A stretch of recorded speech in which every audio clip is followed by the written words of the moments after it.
Yeah. All right. Good evening. It's 7 p.m. November 14th, 2023, and I'd like to welcome everyone in the room and those participating online as I call to order this meeting of the Bellbrook-Sugarcreek Board of Education for the purpose of conducting the school district's business. We value everyone's input and have made sure to dedicate a portion of this meeting to hear from you. We look forward to your comments during that time, as indicated on the agenda. Mr. Lyman, will you please call the roll? Mr. Carpenter is absent. Mrs. Dorn? Here. Mr. Kinsey? Present. Mr. Price? Here. Mrs. Anderson? Here. If you're able, will you please stand and join me in the Pledge of Allegiance? I pledge allegiance to the flag of the United States of America and to the republic for which it stands, one nation, under God, indivisible, with liberty and justice for all. All right, Mr. Lyman with the Treasurer's Report. I get a motion to approve the minutes from the meeting held August 10th. So moved. Second. Mrs. Dorn and Mrs. Anderson. Questions, corrections? Please call the roll. Mrs. Dorn? Yes. Mr. Kinsey? Yes. Mr. Price? Abstaining, I wasn't here. Mrs. Anderson? Yes. I get a motion to approve the minutes from the August 24th meeting. So moved. Second. Mrs. Dorn and Mrs. Anderson. Questions?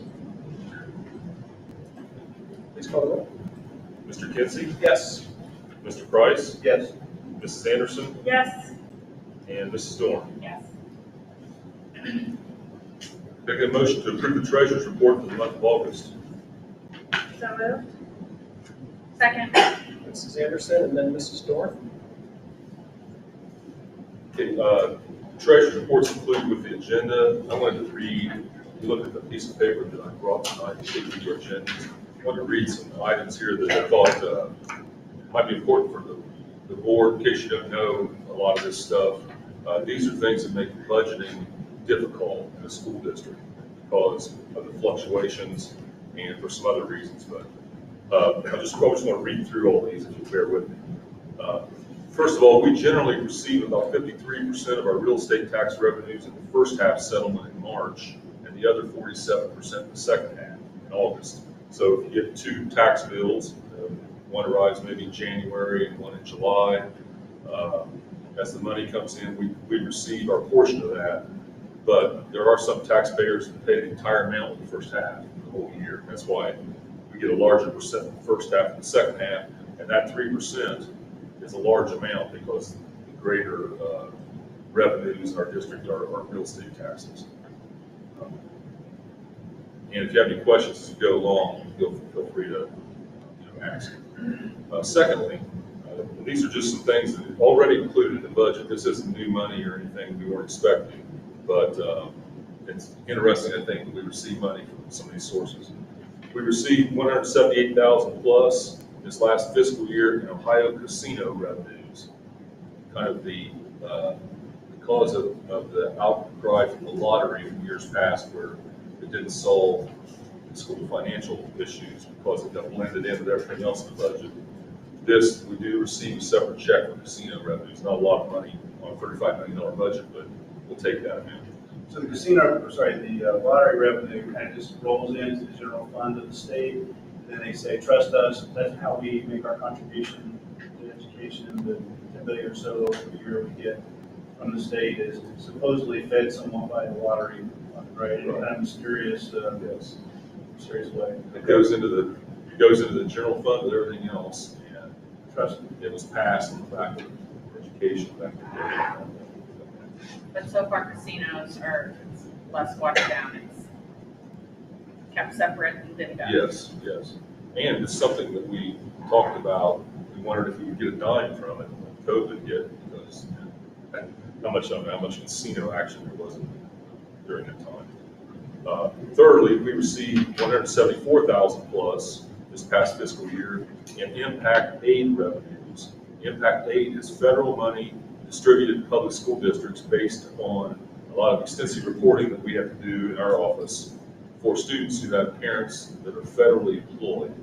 So the surveys that we put out, sign if you are a parent of a child in the district that and you are employed by a federal institution, we get some money for that from the federal government. Does that include the military members as well? I know they always ask about, I think it does. I don't do that report myself personally. One of the ladies does it.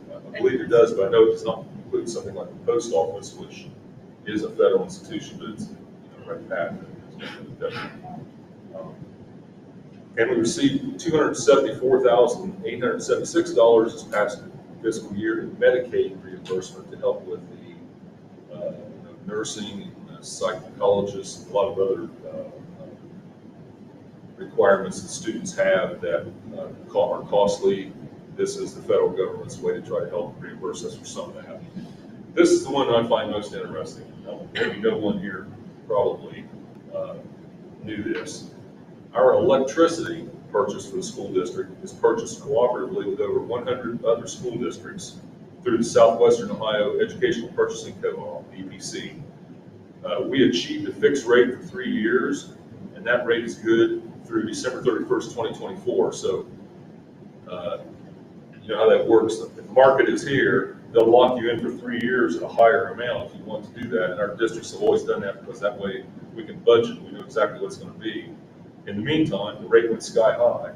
So it's great that we're down here with we're paying a lower amount as that rate's sky high. But the bad part of that is, if the current market stays the same as it is right now, when that 3-year contract expires at the end of 24, we will have a 45% increase in electricity costs. And currently we paid last fiscal year $346,000 in electricity. This would increase by $155,000 if those rates stay the same. So good news that we've locked in that lower rate and saved a bunch of money. And bad news that, as we talked about with the ESSER grants, there's a cliff here. We're going to hit that, and if we lock in again, it's going to be a lot higher rate. But just something that we haven't talked about a lot that might be interesting. Last thing I wanted to mention is that I wanted to list some other items that, without getting into details of any of these, unless you have questions, some other items that affect budgeting and make it difficult, especially to do a long-term budget. Employee contract negotiations, the real estate market, interest rates, bus purchase costs, the cost of school bus increased about 40% in the last 4 or 5 years, from about 80 or 85,000 to 110 to 115,000 for one bus. And that's not the handicap bus, that's a regular bus that doesn't have all those extras.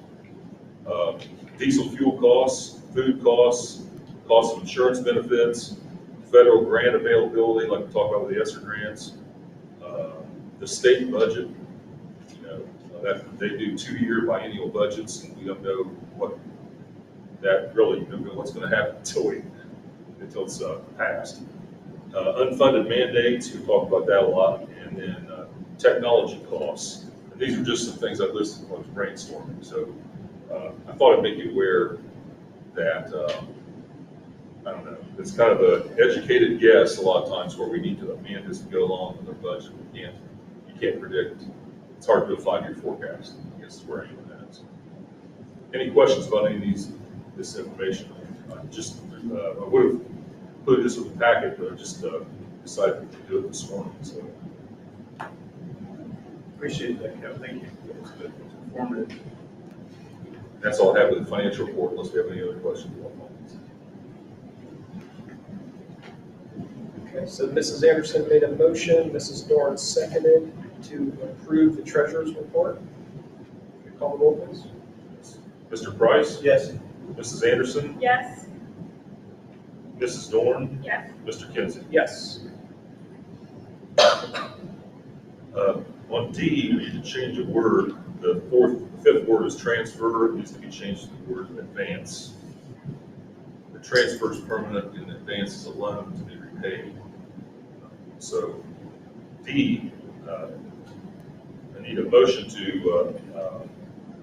for approval of an advance in the amount of $3,506.40 from the general fund to Fund 451, the Network Connectivity Grant. It's a state grant, prior to the grant funding arriving in a few months. So we had to make expenditures now, but the grant money doesn't arrive for a few months, so we have to advance. So moved. Second. Mrs. Dorn and then Mrs. Anderson. Questions? Please call the roll. Mrs. Anderson, Yes. Mrs. Dorn, Yes. Mr. Kinsey, Yes. Mr. Price. Yes.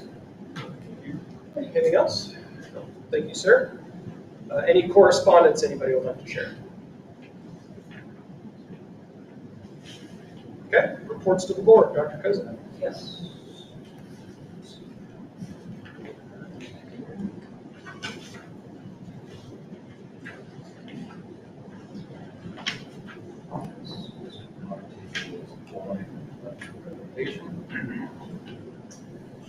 All right, so district goals 2026, presented as a final draft. And so as we go through the presentation here, this is just to give a little background perspective on kind of where we got here. Is last strategic plan ended in 22-23, started in 17-18, had a couple modifications along the way. It got chopped in half, and streamlined and condensed and so forth. But the last strategic plan did end last school year. So in January of 23 of this past school year, discussion about our strategic plan at a board retreat right here. So we're retreated to right to this room. And some of the areas we, maybe focus on the areas such as culture, facilities, finances, curriculum, and assessment. Again, the conversation went on for a while, just give some of the high points. March of 23, presentation to the board about information on strategic plans. Just some of the thoughts built on the good things already going on, keep it at a high level, look at companies that work in the area, in this area of strategic planning. Again, possible areas to explore, systematizing processes, facilities, positive culture, finances. Move on to the next slide. So in April 23, discussed differences between strategic plan and district goals, explored companies that work on strategic plans. We looked at other district strategic plans. I know folks, board members brought in some examples from other places. Kind of landed on focusing on 4 to 6 areas, kind of less is more approach, try not to overlap with board goals. And decided against working with a company on strategic plan process and to create district goals on our own. So that's kind of where we landed at the end of the school year in June. So we started to work on district goals, collaboration and feedback on draft of the district goals with the admins at our June administrative retreat, and then came back in July and August. Further collaboration and feedback on the district goals with the administrators. And then that brings us to now, September 2023, presentation, final draft of district goals 2026. So this is year 2023 to 2026, a 3-year district goal plan. So that's just give you a quick overview, bring everybody up to speed of kind of the what we've done over the past few months here to bring us to where we're at right now. So we can transition over to the other document.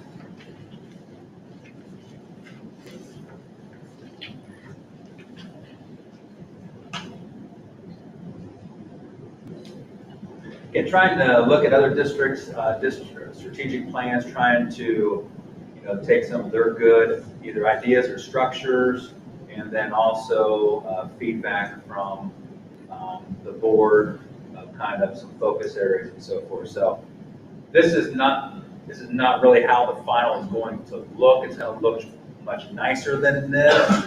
So don't the aesthetic piece is not the final version of it. This is a Google Doc version of it. So don't get caught up on kind of the aesthetics piece of it, because it's going to look much better than this.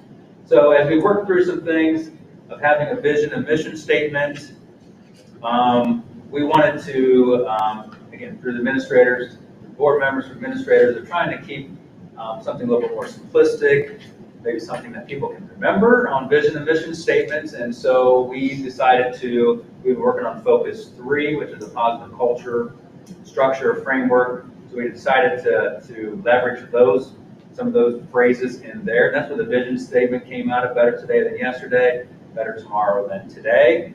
And then our mission statement: Bellbrook-Sugarcreek schools do the right thing, soar together, and pursue excellence. And that is straight out of our beliefs, behaviors, and outcomes out of Focus 3. And that is also part, those things are a part of the plan also.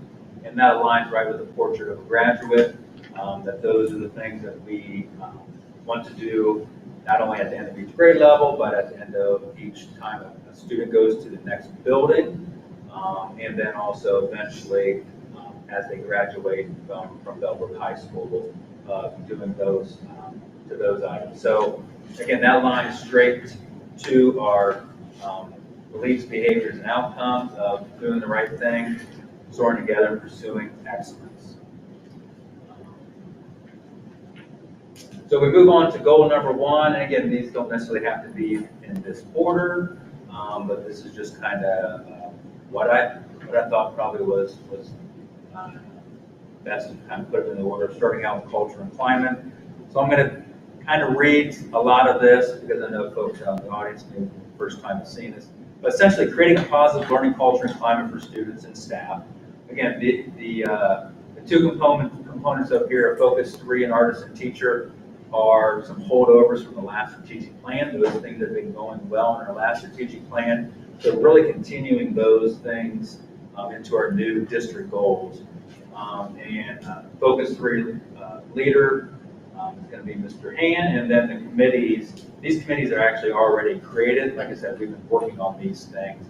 These are actually the committees that taught, trained the trainer model that we had last year. Focus 3 came in and trained people on those committees, and then the committees then went back to their buildings and trained their staff of how it looks like at Stephen Bell. Might look a little different than at the high school and so forth, but the essence of it is the same. So some of the action steps there are continuing to implement and embed. So we're looking at staff, embedding these principles as part of the PD offerings, these monthly in the building staff newsletters, district emails. For students, starting in August, each area of the Focus 3 BBO is beliefs, behaviors, and outcomes. Will be presented to students for each month of the school year. And so there's also a structure kind of not behind the scenes, but it's not in this plan of more detail of how that's going to be carried out. So that's already started. And then parents informing of Focus 3 principles at least once a quarter through building in or district communication. So again, really focused on staff last year, rolled it out somewhat to students, but really trying to get it to more to students and to parents. And then committees and the principals are working collaboratively on these plans of how to best integrate it into their particular buildings. Again, what might work best at BCI may not work best at the middle school, how to incorporate those.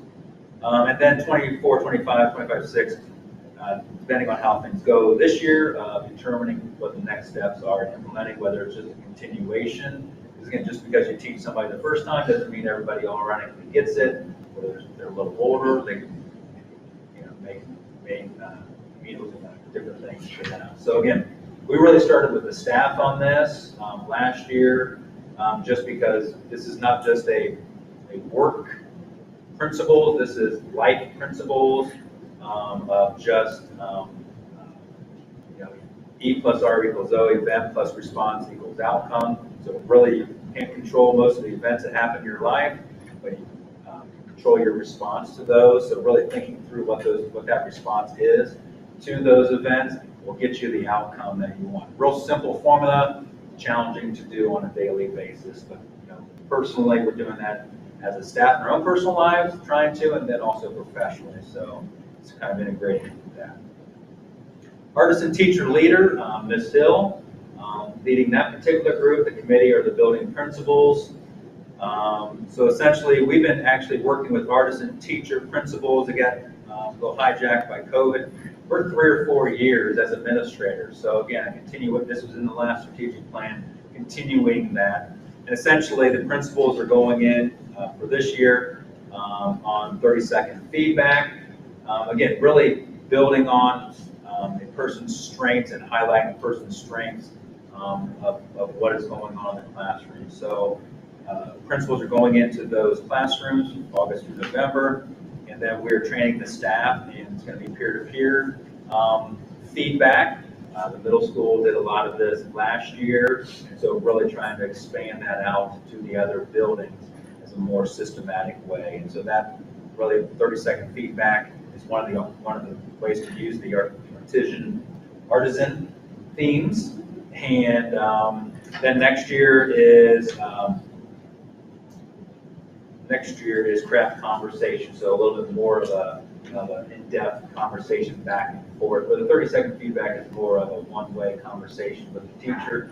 The 30-second feedback is more of a little bit of a dialogue. Again, principals have already done this for a few years, but again, systematizing it and also getting the other staff involved in it also. The feedback, when we've done this with our own staff and we've gone to other schools as administrators and done this, has been very positive feedback from the staff members. Because you're really picking out all the things that are going on well in the particular classroom during that day, in that classroom. And then 25, 26, continuing those 30-second feedback and craft conversations, and really peer-to-peer also continuing those. Because when you say at the top of the page there, you refer to Focus 3. What's the origin of that term?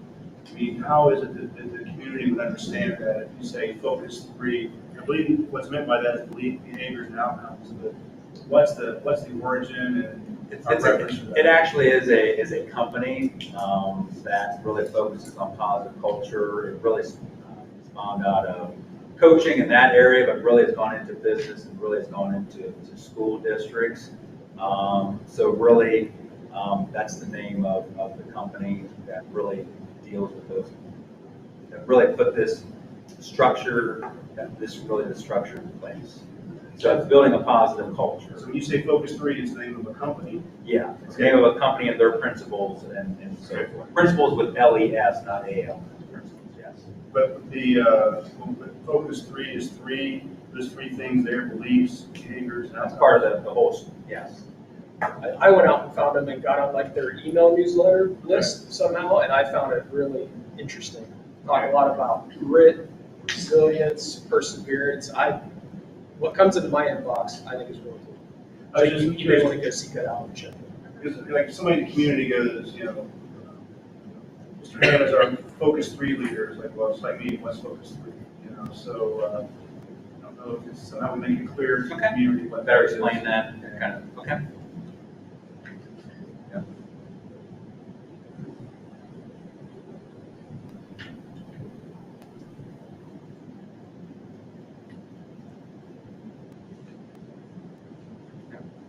Good feedback.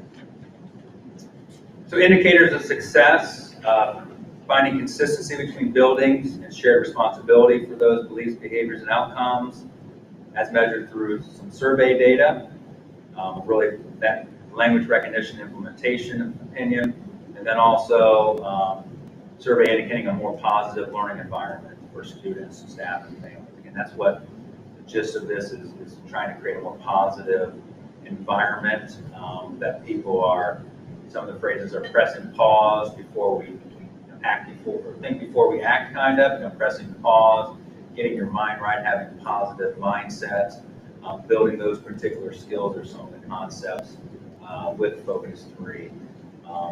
At some point in time, I'd be happy to do a presentation, or the committee do a little presentation to the board of better explaining what those Focus 3 things are I can definitely do that. That might be a good idea for us to, for all of you to have a better understanding.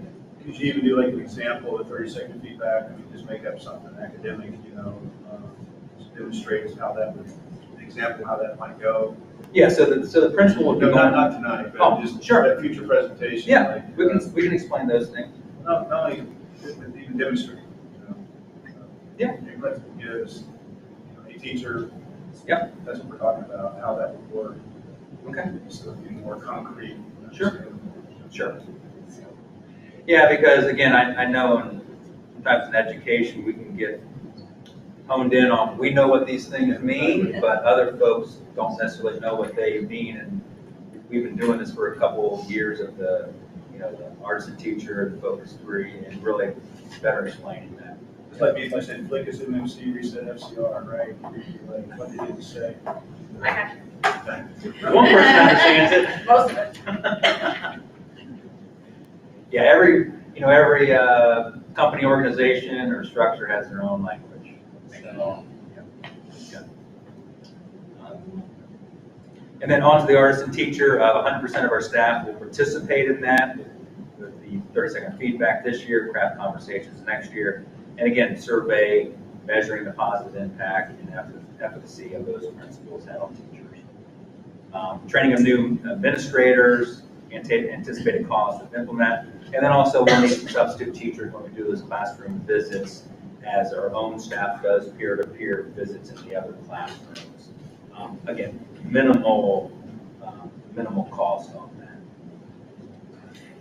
Again, a lot of this artist and teacher professional development has been, or not, most of it, all of it has been done through Montgomery County DSC.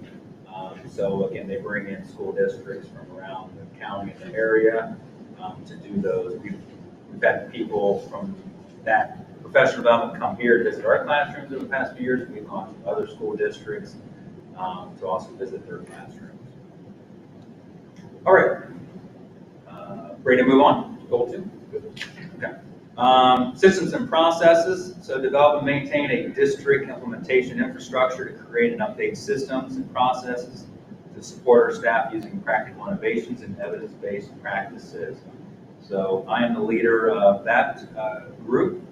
And then the committee is the district implementation team, again, the DIT. These are the folks that are on the district implementation team at this point, and other staff to be determined.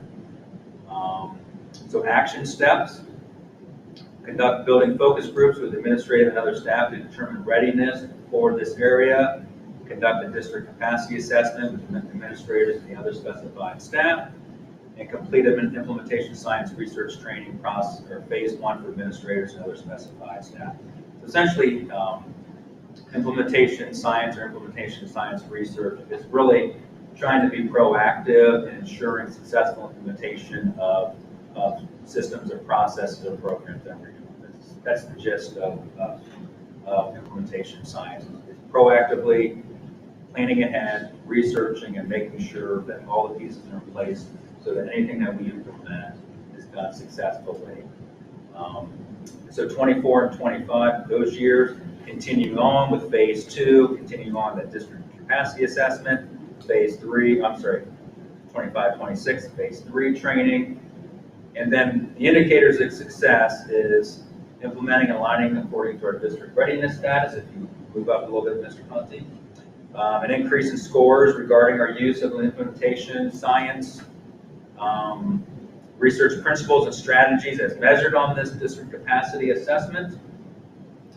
And then we will successfully apply each phase of training principles and complete an updated systems and processes for at least the areas of human resources, 23, 24, selection and deselection of materials, 24 and 25, and multi-tier systems of support for 25, 26. Essentially, multi-tier systems of support is both academics and behaviors, making sure that we have a solid tier 1 classroom structure. Those kids that still need extra intervention, tier 2. Those kids that need more intervention, tier 3. So that's essentially MTSS, multi-tier systems of support, just providing the students what they need academically, behaviorally, at the classroom level, intervention level, and more intervention. So intervention and then more intervention. So the cost of this is the implementation research training cost. And then really the costs are going to be if we're implementing things in human resources, selection, deselection, materials, and MTSS, what are the associated costs when we actually do those things? If we're implementing human resources through the implementation science process, in order to do human resources successfully, are there things that we need to spend money on? Is there stuff we need to spend money on MTSS? Is there a program? Is there people? Is there whatever? So those things are still to be determined on that. And then if applicable, substitutes for staff on the DIT, they need to be pulled out of classrooms or other staff members. There needs to be assigned. Questions on that before we move on to facilities? Okay. So facilities, and goal number 2 was not in our last strategic plan. Facilities actually was not in our last strategic plan. So responsibly plan for future needs of the school district in order to provide, maintain state-of-the-art facilities that are safe and welcoming. So Ms. Sigmund, our manager of business, is the leader of that group. That committee is to be determined. And actually, there's going to be a lot of stakeholder involvement, input in this committee. As you see, there's going to be staff members from each building, represented by parents, community members, AD, a board member, and the superintendent. So if you can go up a little bit, Mr. Conti. I can interrupt. Yeah, go ahead. Just something to consider. Sure. I totally get why there's like the athletic directors on there with a lot of specialized facilities for athletics. I'm wondering about someone representing the arts, because we have so many specialized facilities, our theaters and whatnot, that if that is, maybe that's covered by a one staff member from each building, but Okay. those are kind of some specific facilities that I Sure. think require special expertise. Okay. Just something that potentially probably. Okay, yeah, that's a good point. So use the information from the bullet points below. So there's four bullet points below in this area to create a rolling 7-year master facilities and grounds plan. So what I mean by rolling is we're always going to be out 7 years. So you don't want to be in year 5 and only have 2 years left in your plan. You want to continue to be out 7 years. So a rolling 7-year master. So it's being updated every year. To include recommendations and feasibility of replacing and or repairing aging infrastructure and anticipate both short and long-term needs. And so establishing a system to prioritize needs by the building and site. Again, our newest building is this building, which was built in 2006, so we're 17 years old. So anytime when you have facilities that continue to age or any type of system, things need replaced, repaired, updated, and so forth. Have high levels of community engagement in the plan. This engagement includes multiple meetings or methods to provide feedback and input, representation from parents, community, staff, and students, provide information to the community throughout the process. So again, on the committee, that's one piece, but also trying to gather additional input and feedback from other stakeholders and community members, and communicating this information throughout the process. Conduct a student enrollment survey and plan for the impact of future housing developments and determine the future needs of the community and the impact on our school system. And explore options to secure finances, if necessary, for the needs identified in this 7 years master's facility and grounds plan. And again, why was 7 years picked? 5 years seemed a little too short, 10 years seemed a little too long. So trying to get something in the, 5 years seemed really too short. So we have a rolling 7 years. That's the only reason, really, just seemed to be a decent amount of time.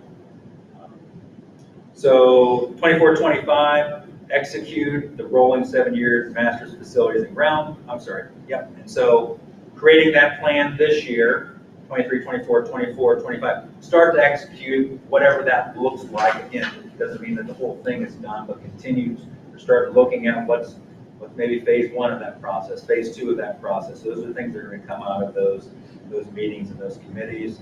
And essentially the same thing in 25, 26, continue to execute it and explore other options to secure finances. Indicators of success, creating and executing it, increase community awareness of the facility and grounds through multiple engagement opportunities and communications with our stakeholders, completion of that student enrollment and feasibility study, and then again, financing if necessary. Anticipated cost to implement it, the cost of the surveys, and I know it's only one bullet point, simply the cost to execute the rolling 7 years master's facility grounds plan, which, again, depending on what it is, but just we just want to continue to update and maintain our facility. Those things cost money, so just being proactive and aware of those things. Any questions on facility? Would I be correct in assuming that this one would probably involve a lot of involvement with officials in the city and especially the township as new housing developments or something are coming that Yes. they're part of this? Yes. Yeah. Cool, thank you. They can either be, could be officially a part of the committee, or could maybe be someone on the committee could be communicating with those folks on a consistent basis to make sure that we're aware of what's going on. Again, that's why it's kind of a 7-year to make sure that, it takes a while to get things rolling, and then again, don't know where the particular facilities piece is going to go, so this one's going to be really interesting to see kind of where we go with our facilities and grounds. So that won't be interesting. I may throw in an additional recommendation of under action steps. Feasibility of replacing, repairing, and or divesting of, because we do have some facilities that we do need to consider potentially divesting of. Sure, where are you at? I'm sorry. Up the top, action steps, we're at the very top bullet here. Okay. Create first a bullet. plan. The plan would include, some things we need to replace, some things we need to repair, and some things we may need to divest. Okay. Thank you. Sure. Or build, I guess. Maybe we need to get rid of, maybe we need to create new, maybe Okay. we need to replace or repair. Good point, yeah.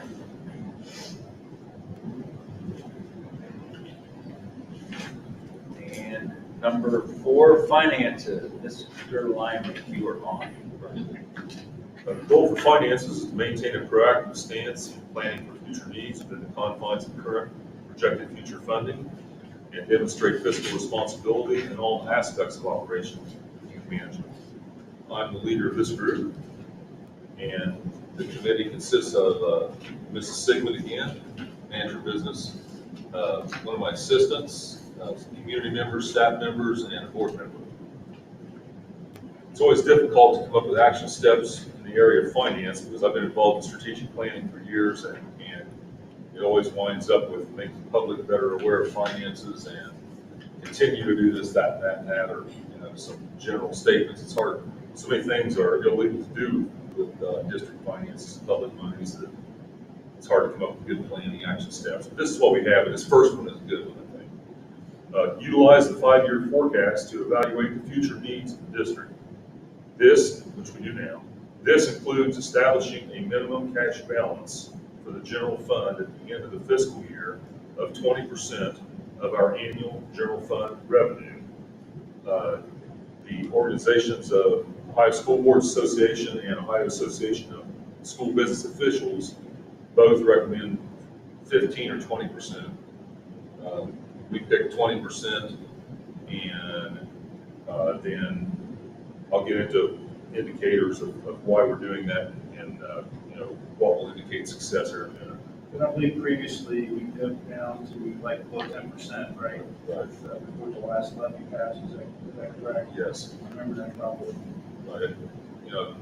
I've discussed this before, so I'm sorry if I'm boring you on this one, but so often in our district we pass a levy, but because we rely so much on local money, don't get hardly anything from the state, we wind up doing deficit spending each year. We're losing money each year, in other words. So we're up here, we pass the levy, and our balance goes down like this until so many years down the road we need another levy. So we're trying to level that off more and, eliminate that problem by, if we start doing that and we hit 20%, which is still a decent balance, that's when we get to the point where we're going to try to take some action ahead of time instead of waiting.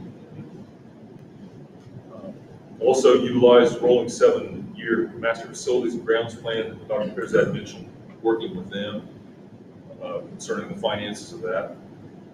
Providing a comprehensive annual update to the public about finances to the school district, and then to create a financial advisory committee or partner with existing district committees to meet at least 2 times a year.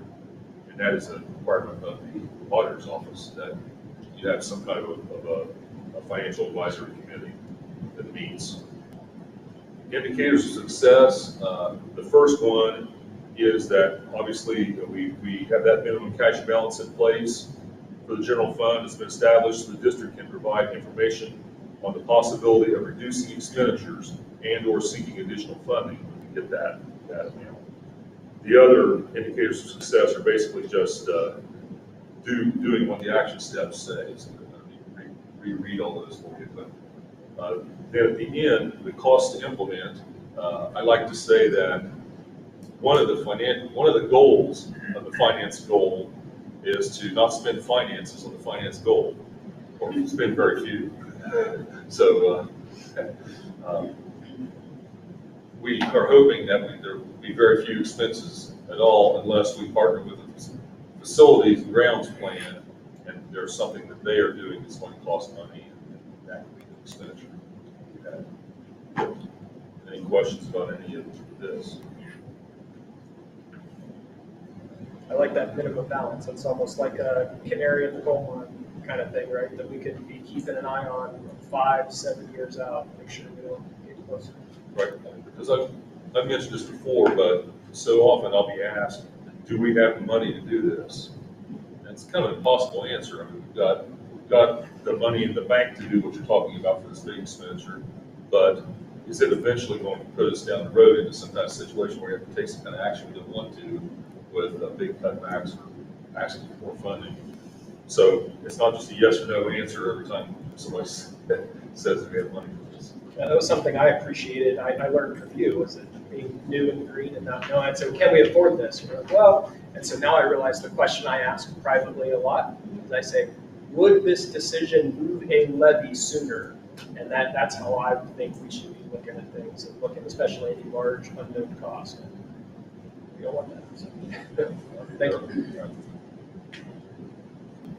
Did you want to go back to the presentation? The presentation. Yeah, the slide. Last slide.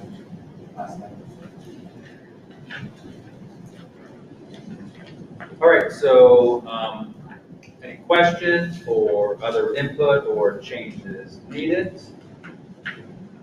My question I have, we talked in the presentation about coordination with all the admins, and can I assume that the admins have told their staff, or do we have input from the staff? I mean, there's staff members that are assigned to these committees, so I assume that the staff has, the general staff, the faculty have been involved beyond just the admins.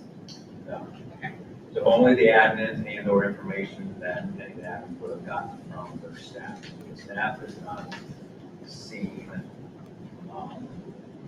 this one. Okay. Oh, they haven't even seen this yet? No. Okay. Staff. Is it possible that we can get some input or Sure. feedback about it? Sure. That's why I wanted to see, again, just make sure that we're heading this right direction here.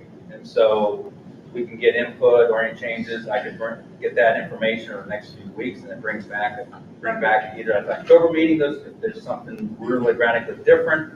We have two meetings in October. We could maybe talk about it in the first meeting, and then possibly the second meeting, vote on it and so forth. So we got a few meetings upcoming here that we could do. Okay. There are a lot of staff member involvement in Goal 1, culture and climate. That is, those things aren't surprises to folks. And there will be a lot of involvement with the facilities, and then also the financial piece of staff members and community members on those. I mean, again, it doesn't have to be anything formal, just like bare minimum, say, Yeah. here you go, read this, give us any feedback. That'd be great. Sure. So I will, that's good with the board, I will then, now until the, maybe week before the October meeting or so forth, get that feedback from the staff, and if there's any major changes or additions or whatever, I could possibly make those, and then either at the October meeting, one of the October meetings, bring it back for official. Sure. That sounds good or reasonable. No, I really like this. I think it's really appropriate for a district that's going well. I think we talked before about the big strategic, like what a strategic plan would look like for a district that really needed improvements. Yes, there's always room for improvement. Yes, we always want to be better tomorrow than today, but I think this is really appropriate for a district that's doing well and is looking to document how we do well and how to maintain that level versus, hey, we really need to fix these 3 areas or whatnot. So yeah, I think this is great. Just one comment, question, and not to throw a wrench in the gears at all. Obviously, we use the word soar because we're the Eagles, right? So it kind of fits nicely with our mascot here. But so when we have the mission statement, we will do the right thing. I think I understand what that means, okay? When I say here, pursue excellence, I know what that means. And we just saw a good measure of that with our state report card. When we say soar together, I'm not really sure what that means, unless we're really focusing on teamwork, and is that what it's understood? Is that what everybody understands except me here? Thinking bigger picture, thinking we, not me, thinking about others, treating others with kindness and respect. So, being a positive one rather than thinking about myself. So I guess that's what I was wondering, if you were thinking more of a teamwork element there. It does make sense. It fits with our mascot again, so, okay. And again, we can, we can dig into at future meetings the Focus 3 pieces and the artist and teacher. We have a culture playbook that expands upon doing the right thing, soaring together, and pursuing excellence, which the staff, students, and so forth are utilizing. So it becomes more definable or concrete, Right. what's meant by those things. Right, and that's kind of the process as we roll it out to students and especially families, is what do these things mean? And that way, kids are learning the things at school, and then the parents can reaffirm those things at home and talk the same language. I guess what I like about this is it's concise. It's not a 500-page document. It's something you can look at. It's spread across these 4 areas, and it's embraceable, and understandable. That's why we try to do is make it as concise as possible, as few as goals as possible. However, within these goals, there's some ambitious things. However, the ambitiousness is in the implementation of them rather than the creation of the goals. It's really deep rather than really wide and not deep. So they're much deeper but focused on these 4 areas.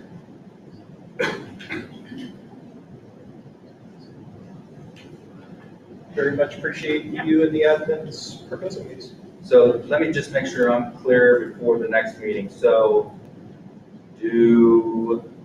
what would the board like me to do as I try to just process what the board would like me to do? So does the board want me to come back, gather input from folks, and then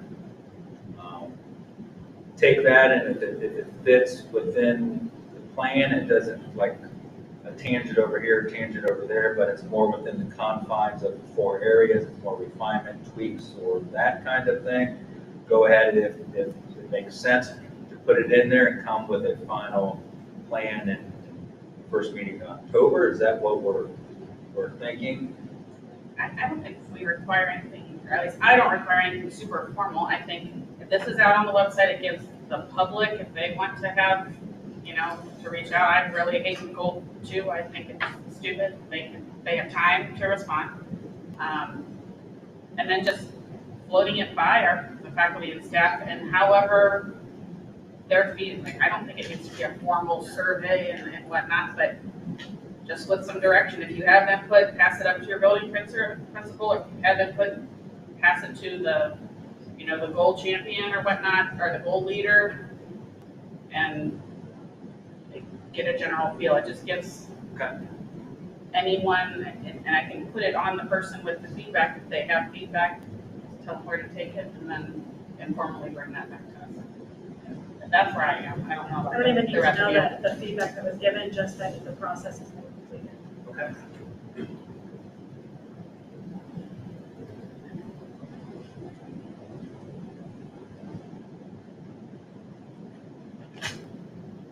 Good. Yeah. Thank you very much. Thank you. Moving on to open communication. Your thoughts and comments are very welcome during this time. When given the floor, please share your name, address, and any group affiliation you hold if it's relevant. You'll then have 5 minutes for your comments, which should be directed toward the presiding officer. Tonight happens to be me. This time is for the board to listen and absorb. As such, traditionally, a dialogue is not created in this moment. In case you're wondering, the reason for these policies, which can be read in their entirety on the district's website, in policy number 169.91 is to ensure that as many people as possible have the opportunity to speak and that everyone is treated equally and fairly. So first on our list, I'd like to welcome Annie Pryor. Welcome, thanks for being here. You have 5 minutes. Hello, thank you all. I'm very happy to be here. I love the mission and vision statement, by the way. Anyway, I live in Cables Mill. I noticed on the agenda that you guys were going to be reviewing some policy soon, and I've been reading all the board policy documents on the website because I'm running for school board and I'm studying. And I have a concern about policy number 8450.01. That's the face mask policy. Now, luckily, right now, there's no mask mandate. Hopefully, there'll never be another one. Though a few schools in the United States are popping out some mask mandates. But since everything's calm right now, I think it'd be a good time to look over that policy and make sure it says what you want it to say. Some of you weren't on the board when that policy was written. I'm concerned because it says that our school's mask policy or mask guidance will be, and I quote, in alignment with public health officials and or in accordance with government edicts. So does that mean we're required to do everything a government health official says? What do we legally have to do? Of course, I'd like our school to seriously consider what government health officials say about masking, but it'd be great if we could make our own decisions. Let's not forget that we had to all pretend that the band masks with the holes in front of their mouth to put the instrument through were going to stop a virus. My daughter played the flute in band. Her mask had 2 big holes for her flute to go through. You could see her mouth through the mask from 6 feet away when she was playing. And the band directors didn't want to do that, of course, but we all had to do what we had to do. We had to pretend. So it would be great if we have some leeway to make our own decisions about that maybe we don't have to do everything that, comes down the pipe. I suggest the policies say face masks are optional in Bellbrook-Sugarcreek schools unless required by law. Now, face masks should be optional because regardless of how well a mask stops a tiny aerosolized virus particle, which is still being debated, masks do cause harm. Masks have a negative effect on learning and socialization. My son, Michael, is hearing impaired, and he has a really difficult time understanding the fellow students and teachers when they're wearing a mask. He can't see their mouth move, their voices are muffled. I homeschooled him the first semester of COVID, not because of COVID, but because he wouldn't learn anything in school. I got him so far ahead in math, he didn't learn anything new in math for 1.5 years. And I thought, well, that'll be fine. He can go with the mask and not learn anything after that. So anyway, masks also cause the wearer to breathe in higher than normal levels of carbon dioxide. There's a lot of research to show that. I've tested that myself. I have a PhD in biochemistry. I've done a lot of experiments testing the carbon dioxide levels behind masks and the bacteria and fungus that grow in masks. So there's just a lot of drawbacks to masks. So they do grow a lot of bacteria and fungus because they're warm and moist and people are touching them all day. So a clean mask in the morning is usually full of bacteria and fungus by lunch. Now we can say, well, maybe it's harmless to have a cloth full of bacteria and fungus in front of your nose all day, but I think it's wrong to just assume that no harm can come from that. And recently, the disposable masks have been shown to contain toxic chemicals like microplastics and volatile organic compounds. So when we have a mask mandate, we're sentencing our kids to breathing in too much carbon dioxide, bacteria, fungus, and probably toxic chemicals for 8 hours a day. I don't think it's worth it, especially since almost everyone got COVID anyway. So, and it's not like I hate masks. They have a time and a place. Even before COVID, I had whooping cough and I wore a face mask to the doctor so I didn't cough all over everyone. They do a good job catching the spit particles that fly out of your mouth when you're coughing and sneezing. So there is a time and a place for them. But our healthy students should not have to wear a mask to school all day. And our sick students should ideally be staying home where they can rest and not spread their illness to others. So I will email you all the references, the scientific articles where I got this information so you have it if you have to make any mask decisions. And if anyone else wants that information, let me know. But I would appreciate if you just look over that policy, make sure it says what you want it to say. Hopefully, masks can just be optional, and the board shouldn't have to waste their time trying to decide, well, other schools are masking, should we do that now? And teachers won't have to spend their time, scolding the kid who's just trying to get some fresh air by saying, pull your mask up. I think we're all really tired of that, so hopefully we won't have to do that again. Thank you. Thank you. Penny, I'm sorry, could you repeat the policy number you said at the very beginning? 8450.01. Thank you. Okay, up next, I'd like to welcome Brian Cronenberger. Welcome, thanks for being here. You have 5 minutes. So first thing I would like to, Brian Cronenberger, Washington Mill Road. First thing I'd like to congratulate Dr. Kozad and the entire staff for the 5 stars and doing an excellent job in getting that. And then secondly, I really wanted to talk about the energy problem that may or may not come up at the end of next year. Have we ever looked into solar panels? We have a ton of roof space, and we also have that giant field in the back that nobody uses to do frisbee. So, in the back of here, and then I don't know if the other schools have any extra room, but I do know that there's a ton of roof space on all of them. I know that can at least supplement the energy costs, if not paying for it and then being able to get back into the grid, and then the school making money on it. Who knows? So that's something that we could definitely look into. I know that there are a lot of federal and state grants that do help out with schools and residential places for paying for those, or paying them off, or however it works. So that might be something to look into. The last thing I wanted to talk about was something that was just spoke about, and there is a book by the name of it's by a man named Tom Nichols, and the book is called The Death of Expertise. And what it is about how Americans today are losing their faith in legitimate experts in their fields, like disease vector experts that do study how COVID and how other diseases are transferred, and how when you are wearing a mask, no matter if it's a mask that you've been wearing all day, or a mask that you've been wearing, in the beginning of the day, or from the day before, it still works. And they've shown it still works. And, disease vector specialists have proven that. The CO2 issue that's been brought up, and I've heard about this before, is a myth. It's not a real thing. Nobody is getting toxic CO2 syndrome. It just doesn't happen with masks. You can go talk to any brain surgeon in America, and they will tell you that doesn't happen, because they've been standing in a room with a mask on for 18 to 24 hours straight, and they've never tested that. They've never had those type of issues. It doesn't function. It's not a real thing. So I would strongly suggest that, though the policy may be changed for something like, the ban of masks, that was a dumb idea. But for other things, let's listen to the actual experts in our nation when they do say, I'm sure the CDC is not telling us to wear masks because they just like to see us all with a mask on. They're doing it for a reason.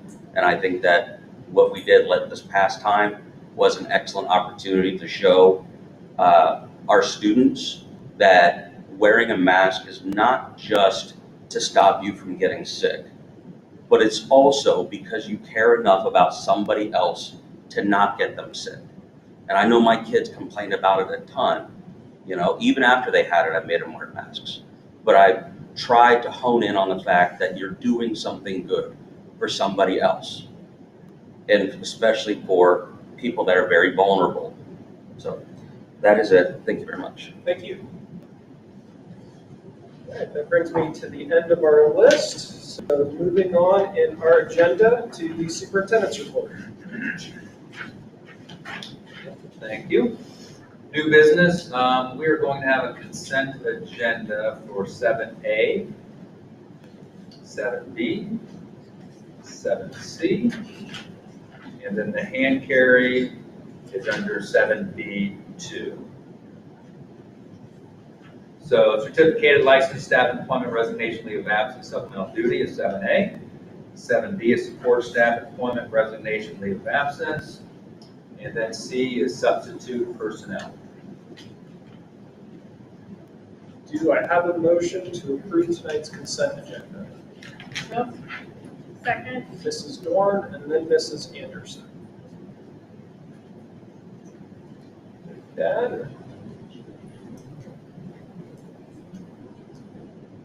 Mr. Lyman, please call the roll. Mrs. Dorn, Yes. Mr. Kinsey, Yes. Mr. Price, Yes. Mrs. Anderson. Yes. Passes 4-0. Okay, moving into letter D, policy review, just kind of a heads up that coming up here soon in the fall.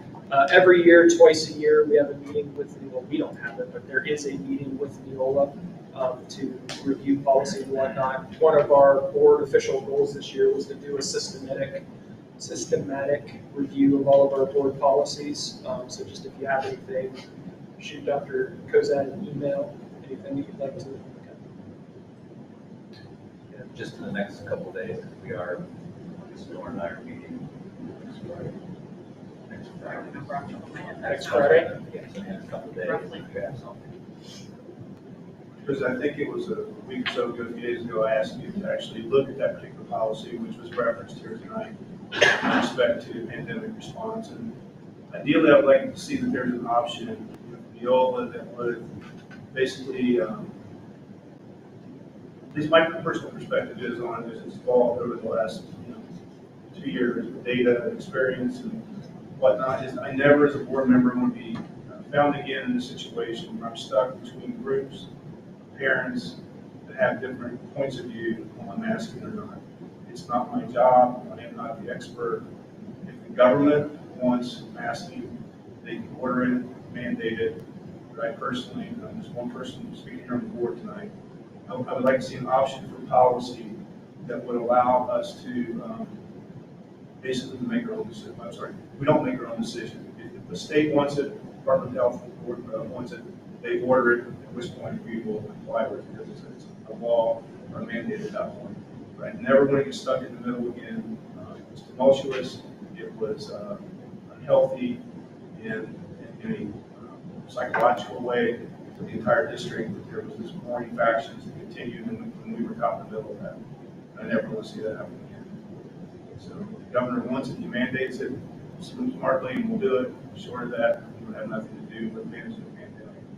And I would add, he has to police it too. It's not our job. to Police it, either. enforce it, It's not our job. monitor it, that's the Department of Health's job. That's my personal point of view, but that's what I would like to see, and that's what I would support. As far as, I'd like to see a revision of the policy. I'd like to see what the options are. Yeah, we can definitely look at those options, and if there's not options, we can just customize and make the policy that the board we want to have. So even if there's not an option on there, we can customize, right? Right now, it's pretty lengthy. I looked at the policy very recently. It's very lengthy, quite complicated, and I think it largely reflects, I think it was amended in November of 20, which was 6 months into the pandemic. And we've certainly experienced a lot after that, since then. And so I think it doesn't have to be 2 pages long. They can cut it down to brass tacks. But, one voice, one vote. That's what my position is on that. Okay. Any other comments? I'd like to reinstate the jar where whoever says mask has to put $1. Yeah, we didn't bring it, so it's your job from now on. Yeah. All right, And yeah, sure, I have one, absolutely. so just want to comment about the state report card came out today, and just very exciting and heartwarming and just fantastic news, just for the school district, the entire school district, for the staff, students, administrators, community members, families, the board, myself, entire administrative staff. Just very excited that the district earned an overall rating of 5 stars, which is the highest rating. And then also 5 stars in each of the areas of achievement, progress, gap closing, graduation, and literacy. And one of only 8 others, 8 school districts in Ohio that earned an overall 5 and 5 in all of those areas. So really elite company throughout the state, and just kudos to everybody involved. Again, those things, like anything that's hard to do, it's not something that happens overnight. It's something that's a cumulative thing over time, and expectations are high, and the supports are high, and just kudos to everybody. Congratulations to everybody. We did send out a letter via Remind to the parents, and also sent out to media. So again, you can always find areas to get a little better. However, those areas compared to the areas that we're doing really well are pretty small. So just fantastic job of everybody involved. Just very proud moment for myself, for the school district, and for everybody involved. And we're going to have a much lengthier report card conversation at the October 26th meeting. Mrs. Chan, I believe also Mrs. Pritchard, are going to present, because again, you can see 5 stars, and then there's about 4 or 5 or sometimes 10 pages behind that of how to get to the 5 stars. It can get a little complicated on some of these things. If I recall, this was a significant improvement over the 21-22 report card, correct? Because that one we were like top 4% or so of the state. We had 4 out of 5. Overall criteria was 5, as I recall. There was no 5. There was no overall rating last year. There was 5 different categories. Yes, there was no overall rating. I would say it's fairly consistent to where we were at last year, because we were at a high level. We were tied for 13th in the state, and so calculated kind of things a little differently.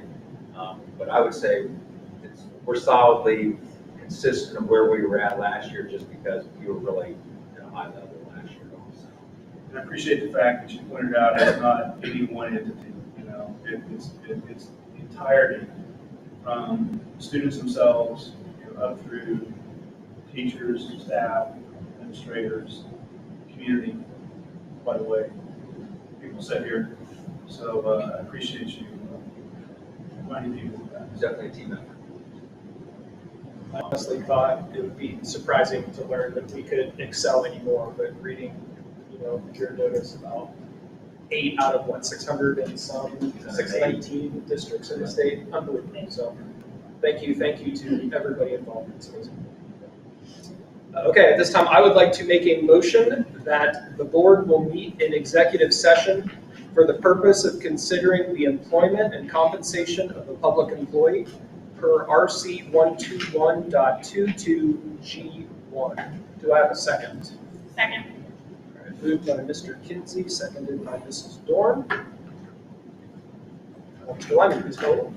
Mr. Kinsey, Yes. Mr. Price, Yes. Mrs. Anderson, Yes. Mrs. Dorn. Yes. All right. We do not anticipate any action whatsoever, but of course you are welcome to stay if you want to. And we are in executive session at 8:08 p.m.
Thank you.